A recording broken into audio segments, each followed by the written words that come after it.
ஸ்கூலுமே open பண்ணிட்டாங்க. கொஞ்சம் சீக்கிரமா எந்திரிச்சு நம்ம டைமிங்குள்ள வேலையெல்லாம் முடிச்சுட்டா கொஞ்சம் கரெக்ட்டா இருக்கும். 2 மாசம் 4 மணிக்கு எந்திரிச்சதுனால அதே டைமிங்க்கு வந்து எந்திரிச்சுட்டேன். நைட்டே வந்து அரிசிலாம் ஊற வச்சிருந்தேன். ஊருக்கு போயிட்டு வந்ததுனால வந்து வெங்காயம், தக்காளி, காய் எதுவுமே வாங்கவே இல்ல. சரி என்ன பண்ணலான்னு யோசிச்சுட்டு இருந்தேன். தயிர் மட்டும் வாங்கிட்டு வந்து வச்சுட்டோம்.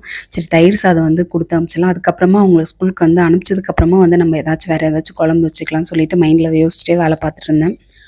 அரிசி வந்து அரைச்சிட்டு இருக்கேன். எங்க வீட்ல வந்து அவங்க வந்து இட்லி, தோசைலாம் வேணான்னு சொல்லிட்டாங்க. நான், ரோஷன், நித்யா 3 பேருக்கு மட்டும் தான். சரி 2 நாளுக்கு வரா மாரி வந்து மாவு வந்து ரெடி பண்ணிக்கலாம்னு சொல்லிட்டு ஒரு 2 கப் அரிசி, 1/2 கப் வந்து உளுத்தம் பருப்பு வச்சிருக்கேன். மிக்ஸியிலே போட்டு அரைச்சுட்டா நம்மளுக்கு கொஞ்சம் வேலை ஈஸியா இருக்கும்.